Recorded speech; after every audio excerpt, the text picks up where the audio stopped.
name is Jim Al-Khalili, and I'm a professor of physics at the University of Surrey. Studying the innermost secrets of atoms and their nuclei has been at the heart of my working life. But there's another side to me.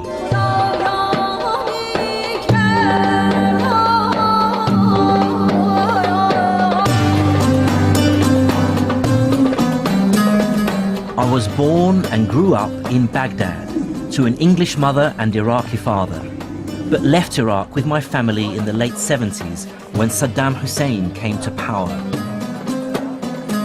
By then, science was already my great passion in life, and as I studied it further, I saw myself fully part of the Western tradition, inspired by names like Newton and Einstein. But buried away was this nagging feeling that I was ignoring part of my own scientific heritage. I still remembered my school days in Iraq and being taught of a golden age of Islamic scholarship, that between the 9th and 12th centuries, a great leap in scientific knowledge took place in Baghdad, Damascus, Cairo and Cordoba. So I want to unearth this buried history, to discover its great figures and to assess exactly what their contribution to science really was. Are there medieval Muslim scientists who should be spoken of in the same breath as Galileo or Newton or Einstein? And crucially, what is the relationship between science and Islam?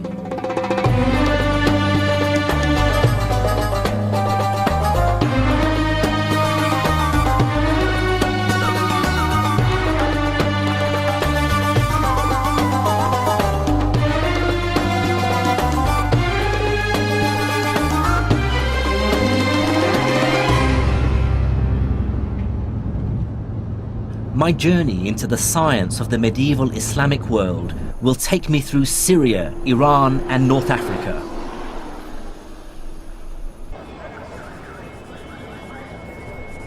I started in the back streets of the Egyptian capital, Cairo, with the realization that the language of modern science still has many references to its Arabic roots.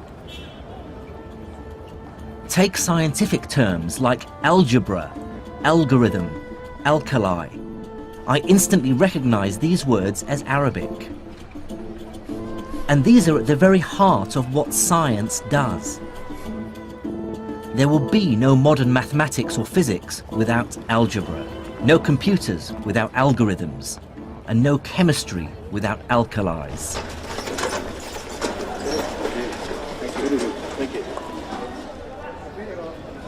Surprisingly few people in the West today, even scientists, are aware of this medieval Islamic legacy. But it wasn't always so. From the 12th to the 17th century, European scholars regularly refer to earlier Islamic texts. I have here copies of some pages of the book Liber Abaci by the great Italian mathematician Leonardo Pisano, otherwise known as Fibonacci. What's fascinating is that on page 406 is a reference to an older text called Modum Algebra et al-Muqabala, and in the margin is the name Mahomet, which is the Latinized version of the Arabic name Muhammad. The person he's referring to is Muhammad ibn Musa al-Khwarizmi.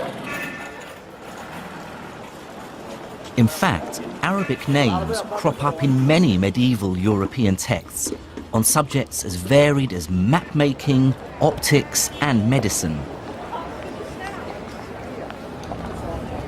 But I want to start with al-Khwarizmi because his work touches on a crucial aspect of all our lives today.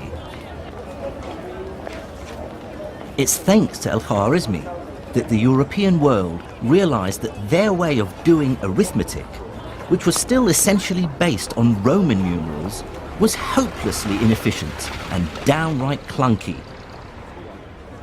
If I ask you to multiply 123 by 11, you may even be able to do it in your head. The answer is 1,353. But try doing it with Roman numerals.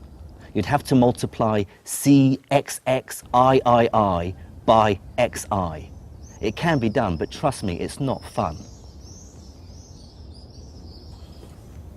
Al-Khwarizmi showed Europeans that there's a better way of doing arithmetic. In his book entitled The Hindu Art of Reckoning, he describes a revolutionary idea. You can represent any number you like with just 10 simple symbols. The idea of using just 10 symbols, the digits from 1 to 9 plus a symbol for 0, to represent all numbers from 1 to infinity, was first developed by Indian mathematicians around the 6th century AD, and I can't overstate its importance. Let me show you. Here are the numbers in Indian Arabic numerals. 1, 2, 3, 4, 5, 6, 7, 8, 9. And here are the numbers we're more familiar with in the West. 1, 2, 3, 4, 5, 6, 7, 8, 9. And you can see the similarity between these numbers, in particular, for instance, the digits 2 and 3.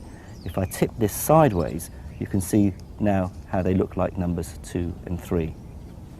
And what's powerful about these digits, this numerical system, is how it's simplified arithmetic calculations. But Al-Khwarizmi and his colleagues went further than just translating the Indian system into Arabic.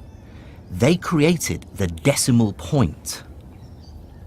This text, written a century after Khwarizmi, is by a man we know only as Al-Uqlidasi.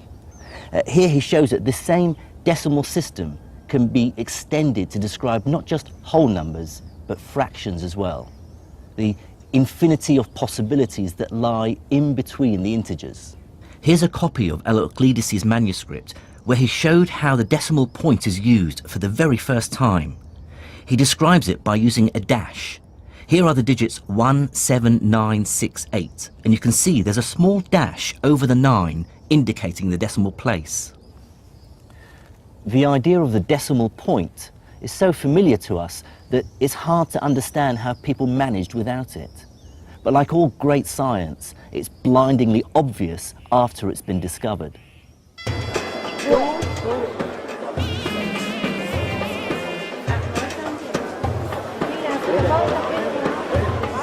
The story of numbers and the decimal point hints that even over 1,000 years ago, science was becoming much more global. Ideas were spreading, emerging out of India, Greece, even China, and cross-fertilizing. And looking on a map that shows where people lived 1,000 years ago gave me my first insight into why medieval Islam would play such an important role in the development of science. Now look at which city lies at the center of the known world. A place where the widest range of peoples and ideas were bound to collide. It's the city where I was born, the capital of the Islamic Empire, Baghdad.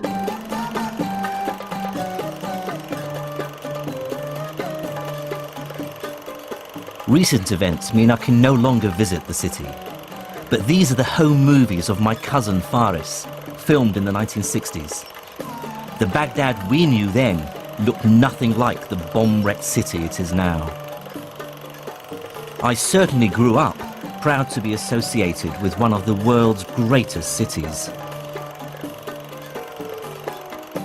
Baghdad was founded in 762 AD by the Caliph al-Mansur.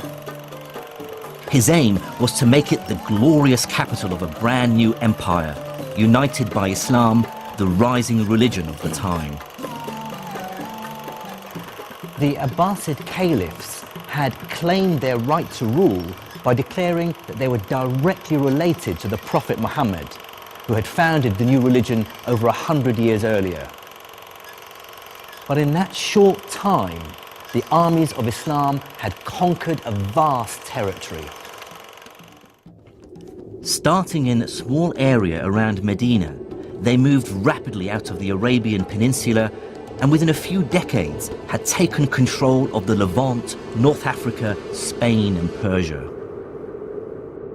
I think one must bear in mind that this is an era in which people actually believed in God, and the dramatic successes of the Arabs as they poured out of Arabia was such that a lot of people did sort of observe and say they must have God on their side, this must be the true God. Some people did convert, or if they didn't convert, they did submit to Arab Muslim political control for that reason. By the early 8th century, Islamic caliphs ruled a vast territory. And like most successful emperors, from Caesar to Napoleon, they understood that political power and scientific know-how go hand in hand.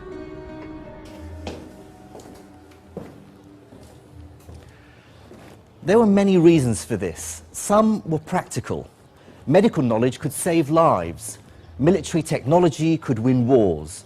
Mathematics could help deal with the increasing complexities of the finances of state. And Islam as a religion also played a pivotal role. The Prophet himself had told believers to seek knowledge wherever they could find it, even if they had to go as far as China. And many Muslims, I'm sure, felt that to study and better understand God's creation was in itself a religious duty. But there were also other less edifying motives at play. To many in the ruling elite of the Islamic Empire, knowledge itself had a self-serving purpose, because possessing it was seen as proof of the new empire's superiority over the rest of the world. But with military and political success, the Islamic caliphs faced an inevitable problem.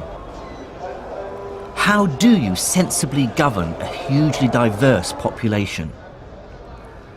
Although some of the empire had converted to Islam, they were still separated by huge distances and adhered to many different traditions and languages. In the 8th century AD, the empire's leader, the Caliph Abd al-Malik, had to find a way of administering this mishmash of languages. Like all the great figures of the Islamic Empire, Abd al-Malik lived in a culture without portraiture. All we have are later impressions of what he might have looked like. His solution was sweeping in scale and inadvertently laid the foundations of a scientific renaissance. It was this Abd al-Malik ibn Marwan who said, this bureaucratic chaos has to stop. We cannot continue to run a government and govern all of this span of land with this Tower of Babel languages. So he wanted to govern it with a uniform language. That uniform language, of course, he wanted to be able to understand it, so he demanded that it be in Arabic.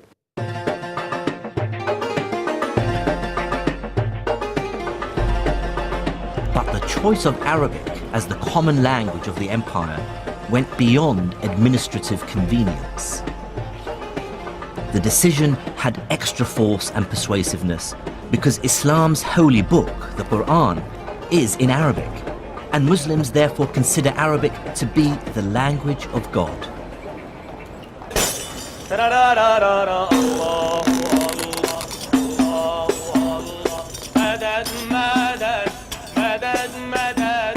The words of the Quran are so sacred that its text hasn't changed in over 1400 years. By comparison, English has changed dramatically in just 700 years. To our ears, Chaucer is almost unintelligible, whereas any Quran can be understood by anyone who reads Arabic.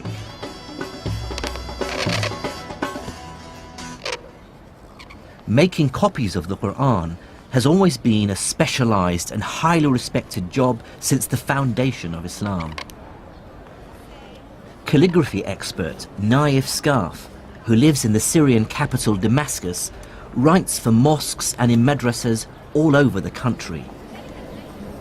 These are words he's found himself writing over and over again, words of great significance for Muslims. They're the opening line to each chapter in the Quran. So what it says is, Bism illah ar-Rahman ar-Rahim. which means in the name of God, the most gracious and the most merciful. بده يشكل مضبوط الفاعل المفعول بكذا ليكون الكتابة صح ولا تفهم المعنى بشكل صحيح. So it's saying the complexity of Arabic calligraphy was enforced on them because of the spread of Islam, because they were worried the meaning of the words in the Quran would be lost if it was read by people who don't speak Arabic. Then they wouldn't, not only would they misinterpret it, they just wouldn't be able to distinguish between different letters. So not only did they add dots on certain letters, they also added other little squiggly lines which changed the sound of vowels. And it was something that they put in place just to ensure that people were able to have the right pronunciation when they read the Quran. The consequences for science were immediate. Scholars from different lands who previously had no way of communicating now had a common language. And it was a language that was specially developed to be precise and unambiguous, which made it ideal for scientific and technical terms. What this meant was the summoning into existence of a vast intellectual community where scholars from very different parts of the world could engage in dialogue, comparison, debate, argument, often very fierce argument, with each other. It was possible for scholars based in Cordoba in southern Spain to engage in literary and scientific debate with scholars from Baghdad or from Samarkand.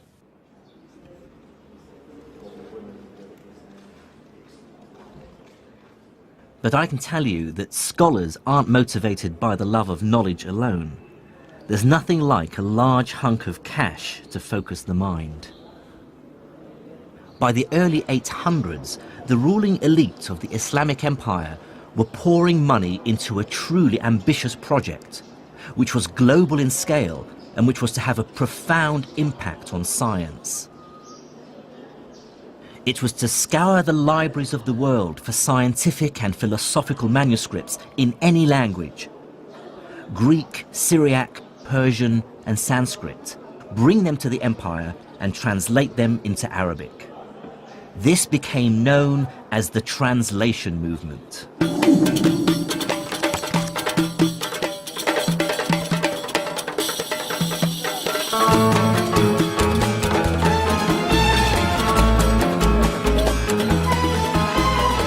The effort scholars put into finding ancient texts was astonishing. And one key reason for this is that bringing a book to the caliph, which he could add to his library, could be extremely lucrative. The story goes that the Caliph al-Ma'mun was so obsessed that he would send his messengers out of Baghdad far and wide to distant lands just to get hold of books that he didn't possess for the translation movement. And anyone who brought him back a book that he didn't have, he'd repay him its weight in gold. To give some sense of the extent of this activity, sort of between 750 and 950, somebody called An-Nadim, who wrote a list of sort of the intelligentsia of the Abbasid era, lists 70 translators. So it was quite a large cohort of people involved in translation, and obviously he only named the well-known. They could get up to 500 gold dinars a month, which is probably around $24,000, which is a huge sum of money for what they were doing. It was a very, very prestigious, well-paid, well-patronized activity. And motivating this global acquisition of knowledge was a pressing practical concern, one that rarely crosses our minds today. This is the new library at Alexandria in Egypt.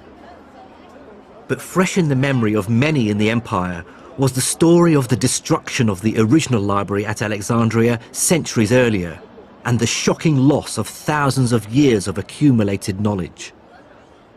One of the things that we tend to forget, because we live in an age of massive information storage and perfect communication, more or less, is the ever-present possibility of total loss. That was very, very important for medieval Islamic scholars. They knew extremely well that writings could be forgotten or buried or burnt or destroyed, that cities could pass away. And what we see in Baghdad or Cairo or Samarkand is exactly the gathering together, translation, analysis, accumulation, storage, and preservation of material that they were well aware could be entirely lost forever.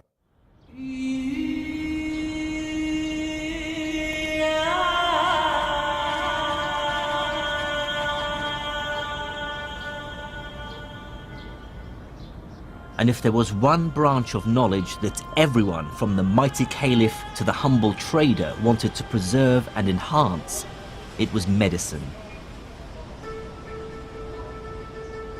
These were, after all, times when few lived to old age. Writings from the time remind us that what we might consider a relatively minor infection today could be a death sentence. Religious teachings, then, were not just a source of comfort. They were a constant reminder that we should never give up. In the Hadith, which is the collected sayings of the Prophet Muhammad, it says, "Ma anzala Allahu da'an illa wa anzala lahu dawa'an," which means that God did not send down a disease without also sending down its cure. It's statements like this that lead Muslims, even today, to believe that cures for all diseases are out there somewhere, and that we need to search to find them. To assess how this optimism actually affected Islamic medicine, I met up with Dr. Peter Porman in the Syrian capital Damascus. He's a leading expert on Islamic medicine who spends much of his time researching here in the Middle East. What people don't realize is that the history of Islamic medicine is really the history of our medicine, because our medicine, the university medicine we used until the 19th century, it was based to a large extent on all these work of these Islamic physicians. Islamic medicine built extensively on the foundations laid by the ancient Greeks. The most highly prized and among the first to be translated into Arabic were the medical manuscripts of the 3rd century Greek physician Galen. Galen believed that a healthy body was one in balance, a balance of 4 types of fluids called humours, which circulate through the body, and any one of which, if out of balance, would cause illness and a change of temperament. The 4 humours were yellow bile, which, if in excess, would cause the patient to become bilious or bad-tempered and nauseous. Blood, too much of which would cause the patient to become sanguine or cheerful and flushed. Black bile, which in excess would cause the patient to become lethargic, melancholic, even depressed. And phlegm, which in excess would cause the patient to become phlegmatic or apathetic and emotionally detached. Galen argued that illnesses are caused by an imbalance in one of the humours, and so the cure lies in draining the body of some of that humour. And so he recommended techniques like cutting to induce bleeding or using emetics to induce vomiting. But Islamic doctors were acutely aware that Galen and Greek medicine were only one source of medical knowledge. There were other traditions of medicine that they were equally keen to incorporate into their understanding of how the body functioned. Medieval Arabic texts refer to wise women, folk healers who provided medical drugs. This tradition continues today, as I found when I came across one for myself in the back streets of Hammamat in Tunisia. This is Arafat Nabil. She's been running her shop selling medicinal herbs and spices for over 20 years. She believes that her remedies can cure a wide range of medical ailments. مثلا هذه عشبة نعم. اسمها شيح، تنحى الدود من البطن وتنحي جميع الأوجاع الداخلية. بعد من الزرنيخ ينحي الثعلبة، وبعشبة هذه اللي تراها انت تويكا تنحي تقولوا البرص. اوكي. مثال هذوما مثلا كما هذه وهذه للصرع والجنون. صرع يحطها ويحط شويه في المخده نتاعو، ما عادش بك اللي يشدوا الكريز هذاك. وفي يعني مثلا من العصر اليوناني اقدم منها ما تستعمل ولا لو والله ايش نقول لك، كل ما هو قديم في الاعشاب انا نتبعه. فهمتني؟ باش نزيد معلومات. In the back streets of Tunisia, this knowledge is still being used. But medieval Islamic doctors were also aware of other traditions of medicine from China and India.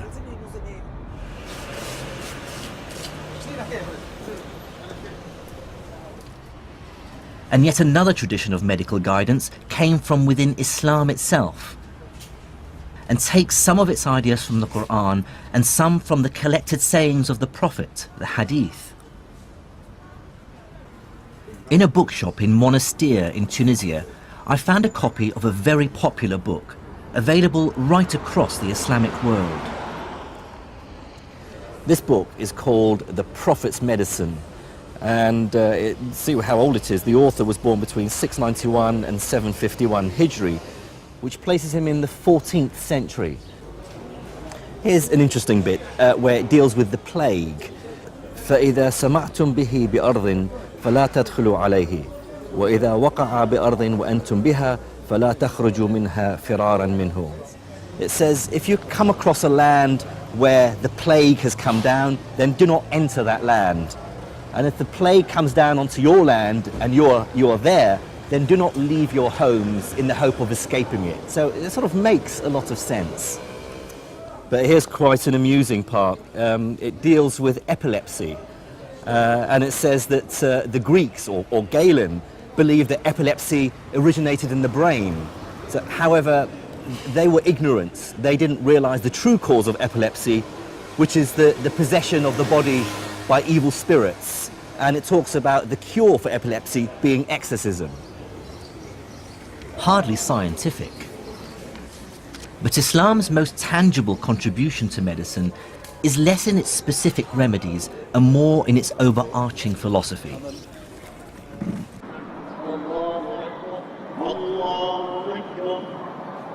It is, after all, a religion whose central idea is that we should feel compassion for our fellow humans.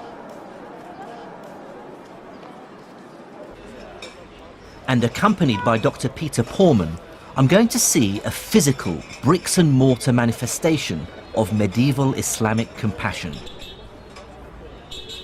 This is the Nur al-Din Hospital, the leading hospital of the Islamic Empire, built here in Damascus and now a museum. This was built in the 1150s, 1154 I believe.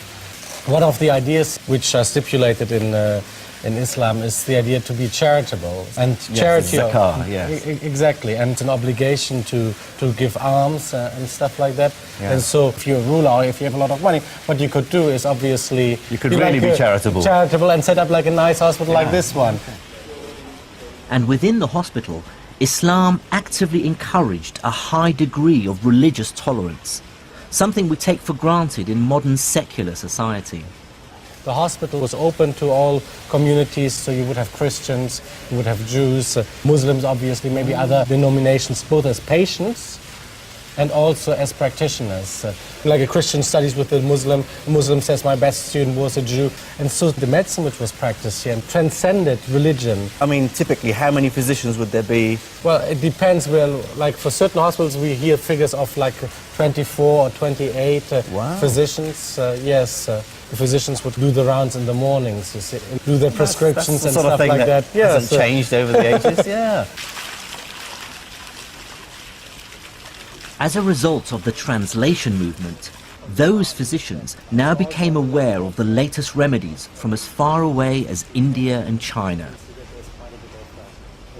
And as the new drugs filtered in from the rest of the world, hospitals started to set up a new kind of facility within their walls, the pharmacy. So this notion of a pharmacy in a hospital, is that a new innovation? Well, the whole package, certainly, that's new. And what is interesting, if you look for innovation, again, like on the level of pharmacy, if you look at Baghdad or even Damascus, it's at this crossroad of cultures. So loads of new things come in, like musk, for instance, myrobalan. You have like Indian drugs. There's like an Indian pill, for instance, which is good against headaches and to, bad breath, but also, gives you sexual appetite and stuff like that. So, Cures your headache, gives you fresh breath, and gives you increased. And so it's like toothpaste, Viagra, and aspirin. That's right, all in one. Fantastic. Yeah. So, well, let's walk in here. Peter wants to show me perhaps the most ghoulish aspect of Islamic medicine, surgery. Here you have like a wonderful illustration. It appears that this is the first anatomical illustration in history. Like you see, it says adala, which means muscle. And so these are like the different muscles which move the eyelids. So it was understood then that the muscles controlled the absolutely, the lens in the eye. Yeah, and moved the eyelid and stuff like that. So the other thing which we have here, which is really nice, is I think we have some like ophthalmological instruments. For instance, it's a hook, could be used, for instance, like to kind of pull back your eyelid, that sort of thing. I mean, these instruments were very useful to the doctor. Although these tools might look crude, eye surgery was one of Islamic medicine's great successes. One innovation was to improve an older technique for curing cataracts called couching, which in their hands had a success rate of over 60%. In a living subject, the cornea would be clear and you'd be able to see the pupil clearly with the cataract sitting behind the pupil, the wide opacity. To see how It's a little bit more couching stands the difficult test of to, time, I'm meeting up with eye surgeon Mr. Vic Sharma. Right, the cataract is the lens inside the eye, which sits behind the pupil. As with time, with age, the lens gets cloudier and cloudier. And that's what is referred to as a cataract. Okay. I've brought along a replica of a medieval couching knife and a description of the treatment by Al-Bukassis, which is the Latin name for the great 10th century Islamic surgeon Al-Zahrawi. He says you take the couching needle in your right hand, if it be the left eye, and so on, and then thrust the needle firmly in, at the same time rotating it with your hand until it penetrates the white of the eye, and you feel the needle has reached something empty. So he's talking about how to dislodge. Exactly. So, I mean, maybe you can show me. We've got some eyes here. Yep, and I'll certainly give it a shot. And what they would have done would have attempted to go in just by the white of the eye, just at the edge where the cornea is. And then what they are attempting to do is to sweep around, trying to break all those ligaments of that lens and trying to get the lens to drop away from the pupil to allow more light to enter in through the pupil and to brighten the subject's vision. But of course you haven't got the capacity to focus. Oh yeah, you haven't got a lens now, so that was a big problem until people started compensating that with specs later on. Right. What is your feeling about how advanced and successful? Well, they were on the general ballpark. They were at the right place. They were trying to remove the cataract away from the visual axis. They understood the anatomy of the eye. Exactly. They had some understanding of the anatomy of the eye, and that the lens was behind the pupil, and that's what was causing the visual loss. And so removing that, and that general principle is still the same. Right. And there are still accounts of it being used in certain parts of the world presently.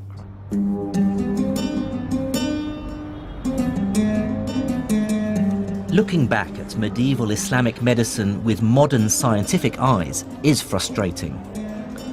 They take as true many things we know to be nonsense.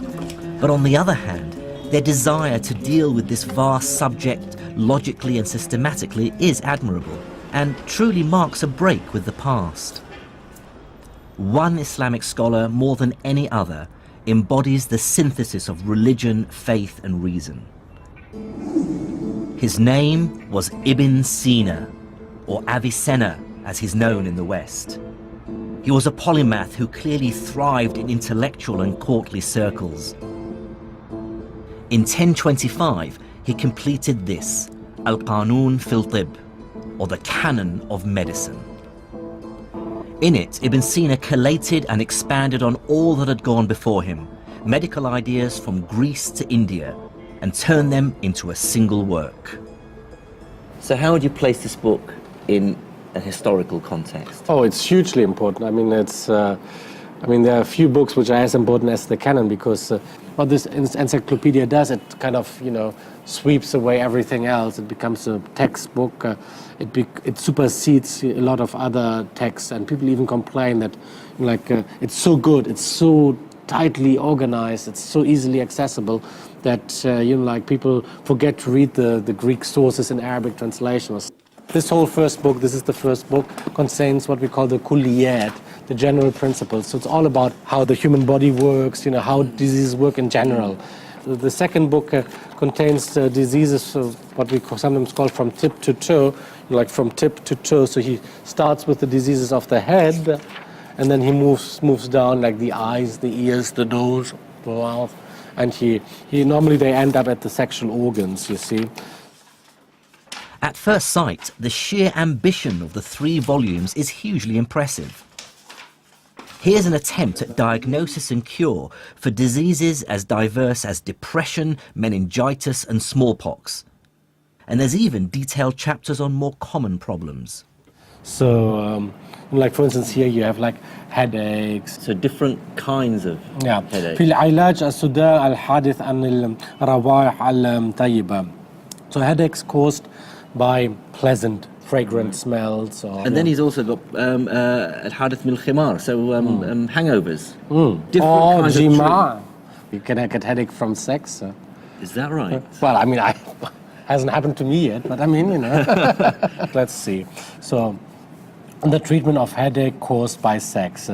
ويجب لمن يعتريه ذلك عقب الجماع وبامتلاء أن يبدأ بالفast. So if somebody has or is befallen by, suffers from a headache after sex, and he also has a repletion, so he has too many superfluities or something like that, so يجب أن يبدأ بالفast. One has to first resort to venesection or bloodletting. ثم بالإسهال, and then you should use purging. In وجب كل واحد منهما. For both of them, bloodletting and purging are necessary. A lot of the stuff in here sounds like nonsense, of course, because this is not modern medicine. No, it's not. So how long was this taken seriously? Well, the fundamental ideas contained here about how the body works, they hadn't changed until the early 19th century. There was progress, obviously, on certain levels, but the essence was the same. And then came the big break with the discovery of bacteria and viruses and things like that. And from the second half of the 19th century onwards, medicine was totally revolutionized. Ibn Sina's Canon of Medicine is a landmark in the history of the subject. Although much of the medical science it espouses we know now to be terribly misguided, its value lies in accumulating the best knowledge in the world at the time into one accessible, organized text. The canon would give future generations something to rewrite.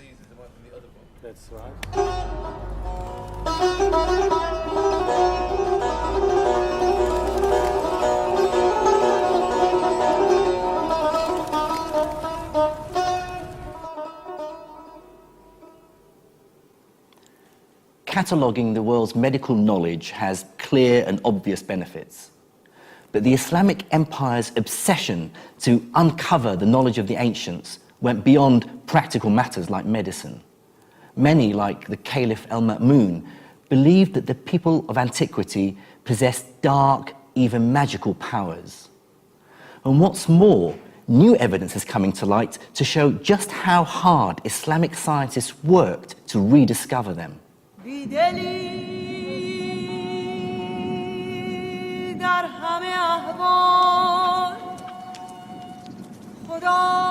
To find out about that story, I have to visit the harsh, burnt yellow of the Sahara Desert in Egypt. There I am to meet an academic who wants to show me how the translation movement took the Arabs to Egypt on a quest to break a code, which they thought hid the secret of the dark art of alchemy.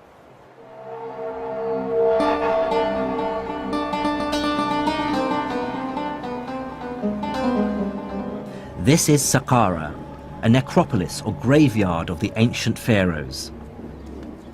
Over a 10-acre site, it's a collection of burial chambers and step pyramids that were built in the 3rd millennium before Christ.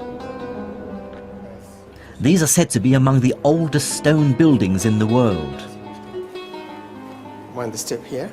Archaeologist Dr. Okasha Eldali is my guide. He was about to reveal the most astonishing story of my journey so far. Look at that. Like most people, I believed that Egyptian hieroglyphs had remained completely undeciphered until the 19th century.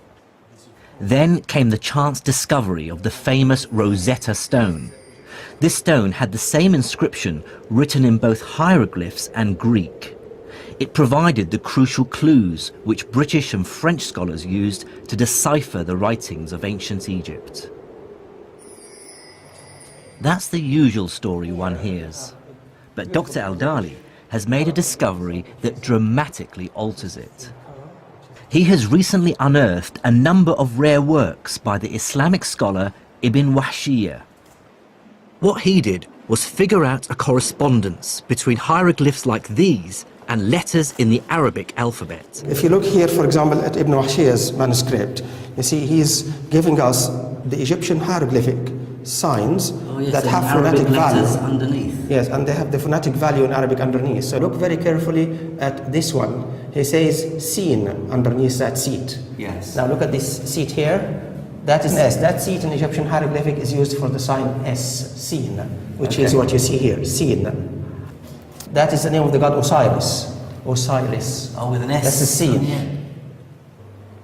This is the letter H. This one here. This is the harp. The water wave Water, right? is the letter N, or noon in Arabic. T, and the letter F. These are all letters. These are all letters. But then he realized... But how did he decipher the hieroglyphs? The one good thing about the early Arab scholars was their ability to link ancient Egyptian language, we call hieroglyphic, to link it with their own contemporary Coptic. They realized that Coptic is nothing but the later stage of ancient Egyptian language. And they realized this because the translation movement had literally placed hundreds of Coptic texts into their hands. The scholars could now see a direct link between hieroglyphs and Arabic. What fraction of these symbols would have been correctly deciphered? They got about 14 letters. They cracked more than half of the Egyptian hieroglyphic correctly. So that was a remarkable achievement for people in the 9th century, 10th century.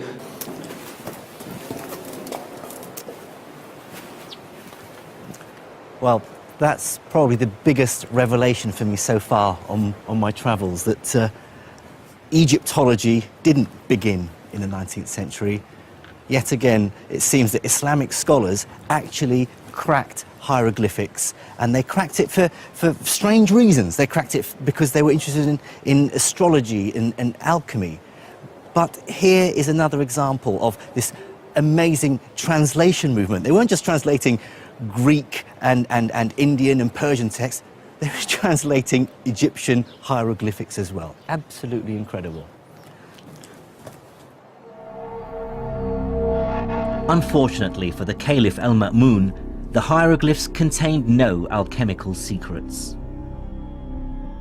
But what this story reveals to me is the insatiable curiosity Islamic scholars had about the world. They were desperate to absorb knowledge from all cultures purely on merit, with no qualms about the places or religions from which it came. Most intellectual traditions, including, if I may say so, our own, tend to work very hard to keep everybody else out. Whereas here we have an example of an enterprise which is desperate, curious, to turn itself into a net importer of intellectual product. And that's a very important lesson for the history of the sciences. I was soon to see just how dramatically this fueled scientific innovation. But it's worth remembering that the translation movement wasn't just about science and medicine. As the capital Baghdad sat in the center of a vast, successful empire, it became home to an extraordinary flourishing of all kinds of culture.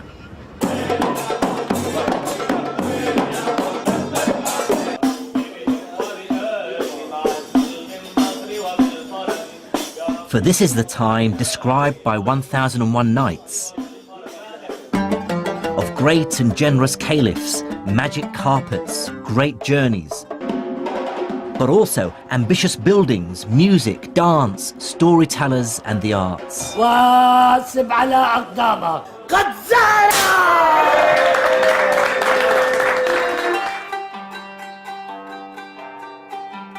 Baghdad was such a cultured and vibrant city that one traveller of the time wrote, "There is none more learned than their scholars, more cogent than their theologians, more poetic than their poets, or more reckless than their rakes."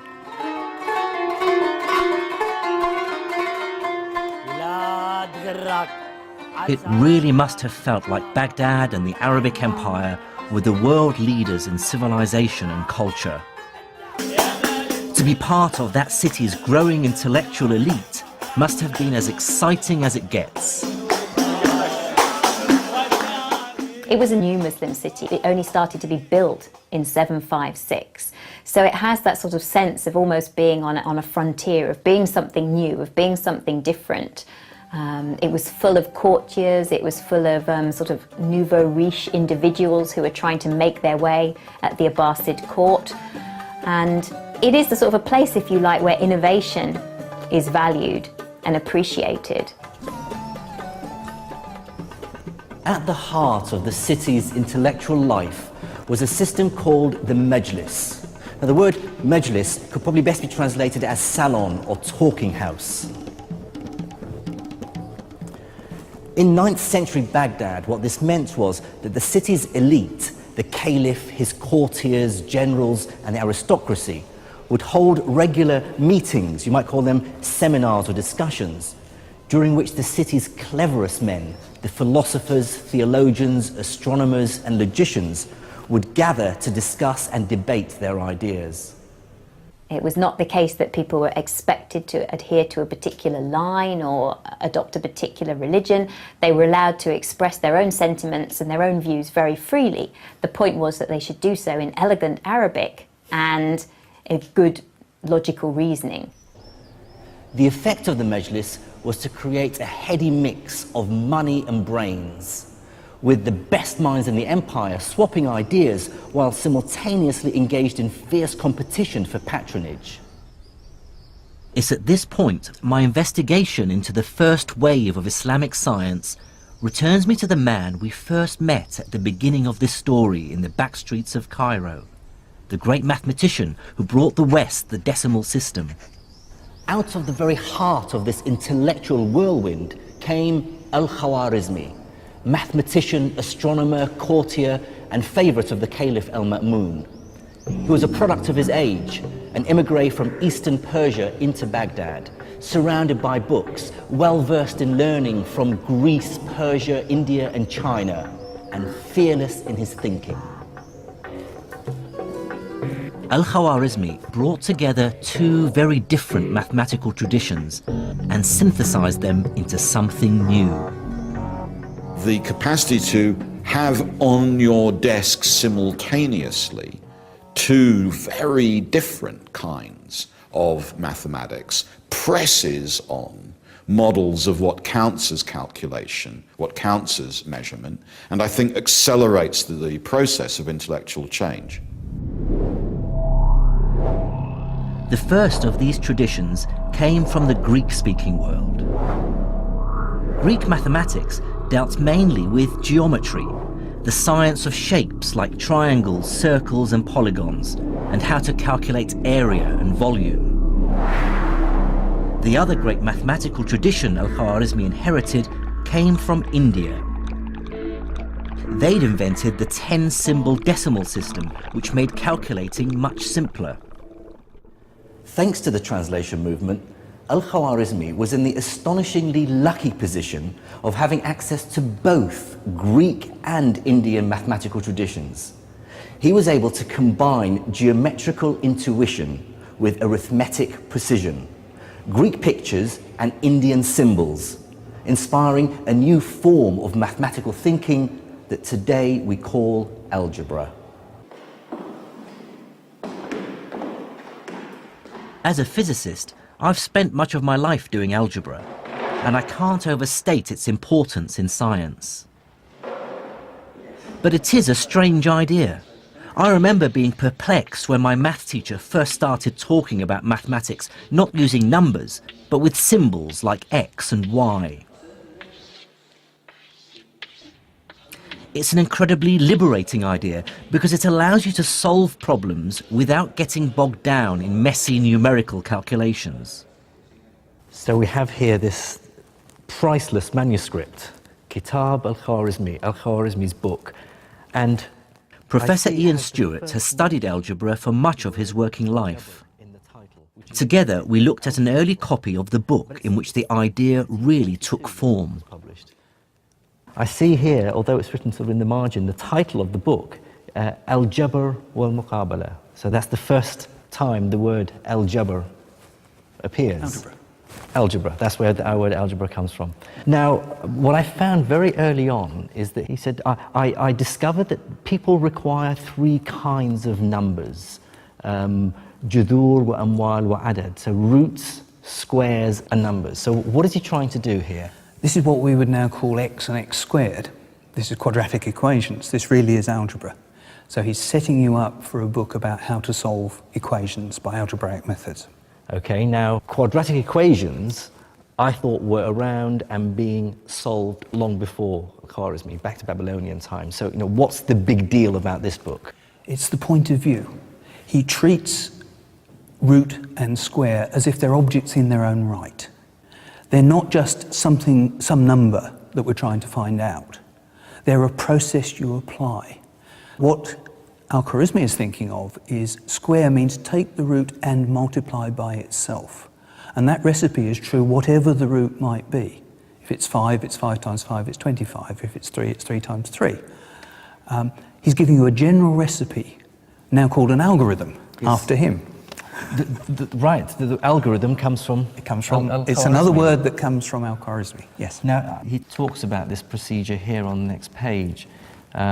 You take the number multiplying the root, and then you halve it, and then you multiply it by itself. Then you add it to the other number and take the square root. That's the algorithm, is it? That's right, and this is where you see the difference, because previous writers on the subject would have said things like, take half of 10, which is 5, square that, which is 25, and then they do another problem, take half of 12, which is 6, square that, which is 36, and they'd run you through this same process over and over again with different numbers, and it would be up to you to infer how to do it on the next problem. But he doesn't do that. He doesn't do that. He says, take half the root. Whatever the root is, take half the root. So half the root is actually an object. If the root is an object, half the root is an object. So you don't have to have in your mind what that root stands for. You can forget about what it stands for. When you come to square it, you just know, okay, I should square this thing. I don't care what the thing is. So you abandon temporarily this link with specific numbers, manipulate the new objects according to the rules that his book is explaining, and then the numbers that these objects represent in your particular problem will miraculously appear at the end, and you'll end up with x equals 3, or whatever it is. So how revolutionary do you regard Al-Khwarizmi's work? He made it possible for algebra to exist as a subject in its own right, rather than as a technique for finding numbers. The least interesting bit of an algebraic calculation is when you get to the end and discover that x equals 3. It's the route you take to get there. But if it was a special route for each problem and a different route for each problem, that wouldn't be interesting either. It would just be a big mess. There's this beautiful general series of principles, and if you understand those, then you really understand algebra.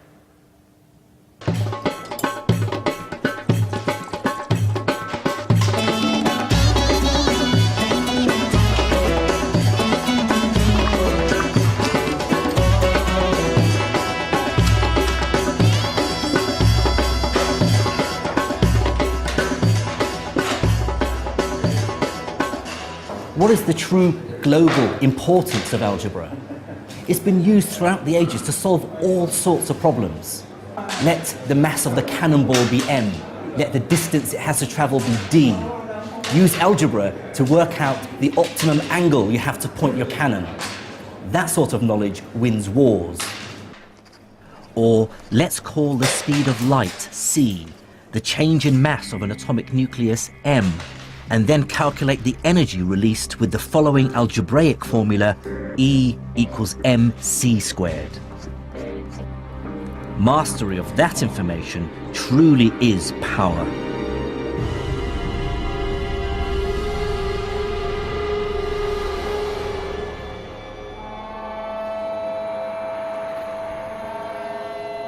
Algebra has helped create the modern world.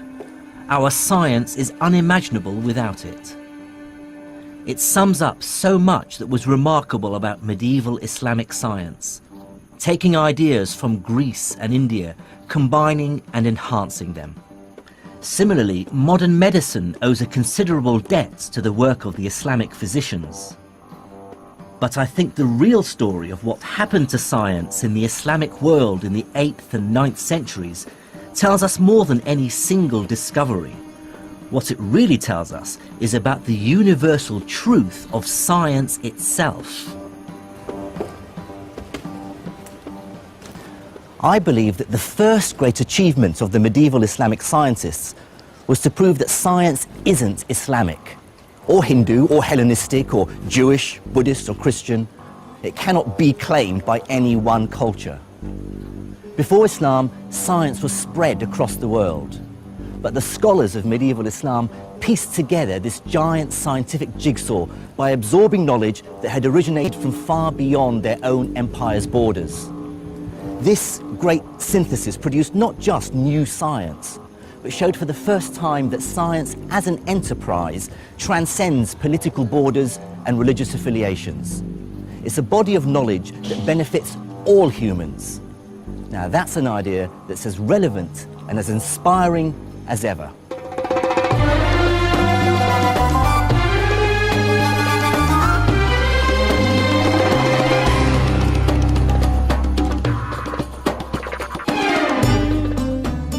In the next episode, I investigate how one of the most important ideas in the world arose in the Islamic Empire. I discover how mathematics and experimentation fused together as the empire embraced a medieval industrial revolution. And in Cairo, I find out how these ideas led directly to today's world of science and technology.